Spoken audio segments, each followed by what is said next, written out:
Today I'm off to CEX Canuck because there is a PlayStation 2 game, maybe 2 or 3, that I am after that I've spotted that are there. I'll give you a clue as to one of them. So, when I was a kid, I was really obsessed, like quite obsessed with Greek mythology. So obviously the God of War games were something I enjoyed a lot, to the point where, check this out. So there's all the God of Wars for PS3. Then we've got the God of Wars up here on PlayStation 2. And then over on my wall, I've got the God of Wars again framed for PlayStation 2 and, well, God of War 3 for PlayStation 3. So I own a ridiculous amount of versions of God of War 2 and 1 specifically. And the other games that I really loved as a kid, you've probably seen me hover on these whenever I've been in CEX before, is Spartan Total Warrior. Love that game. And just sort of anything of that ilk was my thing. And the other day I was watching a Retro Ghetto video, and he showed 2 games that I'd never seen before along that same line. And I looked them up, and one of them is in Canuck CEX, or at least it was yesterday when I looked. I've not looked today. Probably should have done that before I leave the house in a minute. But I want to go and get that. Although, something that does stand out to me when I look up here is how yellow my Clock Tower 3 is that I got from Stoke a few months ago. Not overly keen on that. I could see myself doing something about that at some point. Something else I do want to get as well, is while I'm just talking about stuff I want, is I have all of the PlayStation 2 Ratchet & Clank games now, besides Secret Agent Clank, which is pretty expensive. I think it's like £95.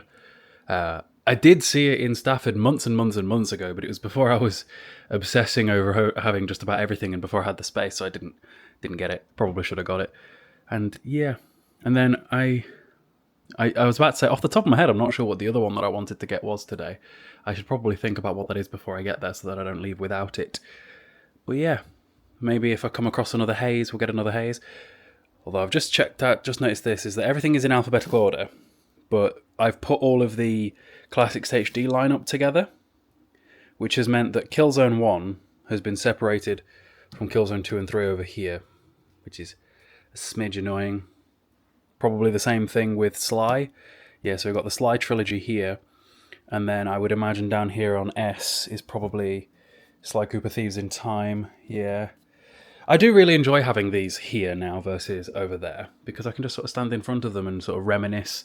I do that quite frequently, where I'll just stand here and look at things, because a lot of the games from my childhood, for example, have still got the original stickers on from when I got them. This is a game that's worth some money now too, to be fair, Death by Degrees. And I just sort of...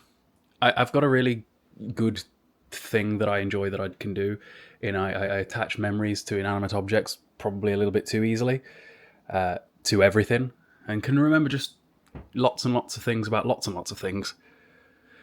But yeah, let's head out to Canuck, shall we, before it gets too late. It's currently 4:12, and they shut in just under an hour and a half, so, you know.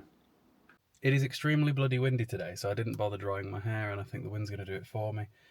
I'm also taking a bit of a chance, because I am quite certain that on this drive, my fuel light is going to come on. It just has to be, because I drove home from Warsaw yesterday, and I thought it was going to come on and didn't, so there's no way it doesn't come on today. But typically, for some reason, typically fuel is cheaper in Canuck, so I'm planning. It'll feel like a free trip, you know. If you fuel up at the destination when you were already planning to fuel up anyway, it almost feels like you didn't really use that petrol. Does anyone else think like that? I don't know, but wish me luck in actually getting there, because my fuel light is going. It's even if my fuel light came on, I could still get back, because it's not that many miles. But rambling, let's go. My fuel light came on, and I've not even moved off the drive. I called it. Right, now we're in trouble. Okay, we'll see. I made it. Also, check out Ruby's seat in the back from when I was collecting Ruby on my own the other day. Made it, though. Car didn't die. No traffic as well, considering it's nearly 5 o'clock. I really thought it was going to take a lot longer. Ironically, yesterday when I went to Stafford CEX, because of all the traffic in Stafford town, because of the fact that there's always bloody roadworks, it took me longer to get to and from CEX and get home than it will do to get to and from CEX Canuck in an entirely different bloody town. Although I'm staring at the fuel over there, 124. I have no idea what it is in Stafford at the minute, but because the light that tells you has been like broken for months, so I've got no idea, and it's one of them where you just, what are you going to do, not go without fuel? Anyway, I've got just under an hour till they shut, so let's go. Alright, in we go, but first let's have a look what's in the windows. What is this? A PC built around the graphics card or something. I don't know. Nothing of interest. Welcome to CEX Canek, where they always have a lot of PlayStation stuff across all of the systems, really. PlayStation 4, PlayStation 5, and PlayStation 3. It's usually a pretty good CEX. Here I'm looking at one of my favourite games ever. I've had a bit of an itch recently with Souls-likes. I played Lies of P, Lords of the Fallen, and First Berserker Kazan pretty much back-to-back. And Neo and Neo 2 have been some of my favourite games just sort of ever, because they combine two of my favourite games.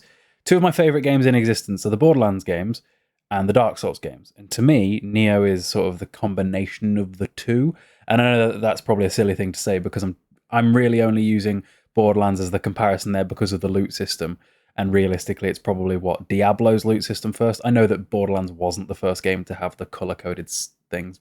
Far from it. It's just the first one that I encountered. So it's just that. Anyway, so bit of an itch to play Neo at some point again soon. I always do take a look at the Xbox stuff recently, just because of steelbooks, especially in Canek. I've been in Canek CEX before where they've had a ton of steelbooks. If I see a sleeve, I'm checking for a steelbook. If I see anything remotely shiny or holographic, I'm checking for a steelbook. We got a £38 Spider-Man 2, and these Spider-Man games are just, they continue to climb, you know.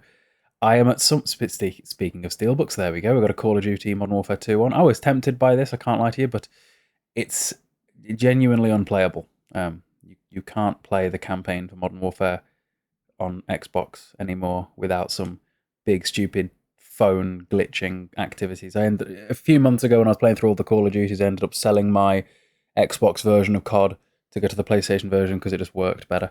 Specifically, it's Modern Warfare 2019, I think. In which case, if that was Modern Warfare 2, which I think it might have been, it probably would have been fine.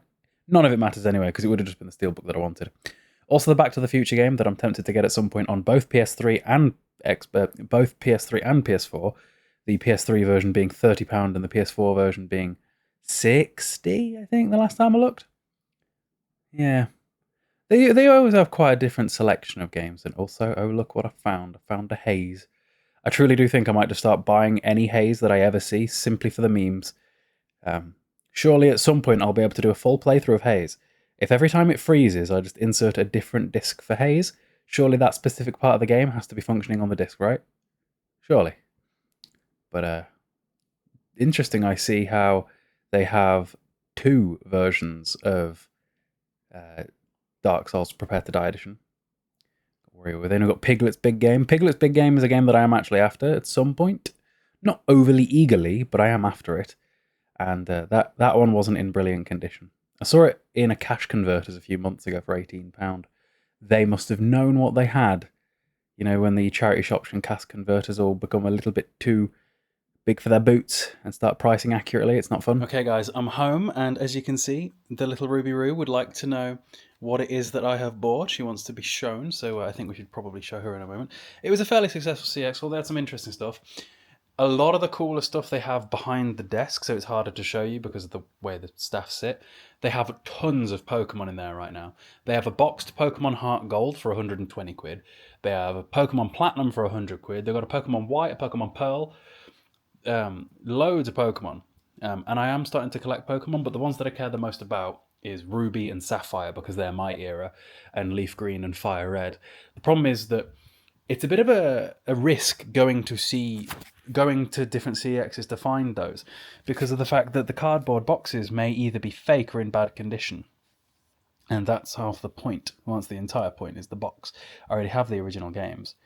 So I don't want to drive. Like, for example, I nearly went to Wales for them, but I don't really want to go to Wales with the risk of them not being real. Isn't that all right, Rubes? I want to go to Wales. Hello. Little saucy. Do you want to see what we got from CEX then, Ruby Roo? Do you want me to show you? It's like that hand in, was it Harry Potter 1 or 2, where he broke it and it went just empty? Little saucy pops.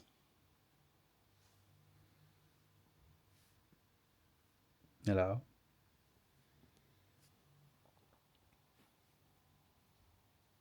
Alright, come on then. Let's show you what we got. Big stretch. I nearly fell over. It's fine. It's fine. So, in today's haul, we have got, starting from the top, as Ruby has a look herself because she has to, The Godfather for PlayStation 2. I already have The Godfather, the Don's edition for PlayStation 3, and The Godfather 2, also on PlayStation 3. And for the sake of comparison, I wanted them both. Next up, Gladiator Sword of Vengeance. This was the game that I saw in a Retro Ghetto video. So adding it to my list of like Greek games with like Spartan Total Warrior, Shadow of Rome, all that sort of thing. And there was like one more as well, which is even rarer, that he got, I think, that I'll have to keep an eye out for. And then finally, Borderlands the pre-sequel, because I realised that as much as Borderlands is my favourite franchise ever, I don't actually own a physical copy of the pre-sequel or Borderlands 1 on a PlayStation. So I need to get... Actually, I think all of them. Borderlands 1 is really easy to find, but I want specifically the Game of the Year edition because it comes with a DLC. Not that it matters at all, because I would never play that version. I've got it on the PS4, I've got it on PC, I've got it on Xbox. I've got... It really doesn't matter, it's just that I want to own the physical case because I think the case for the Game of the Year edition looks cool. But that was my 3 pickups for today. Not bad. And Ruby's behind me. She's given up interest. She doesn't care anymore. Do you, Ruby Rubes? You good? You itchy? Are you? Oh, dear. Oh, my back. Oh, no, she's having another gander at what we got. I mean, if TikTok was to anything to believe, you'd think that those would smell very, very strongly, Ruby. So, hope you guys enjoyed the video. If you haven't already, do be sure to subscribe and use code Cayle at MyProtein for all of your MyProtein needs.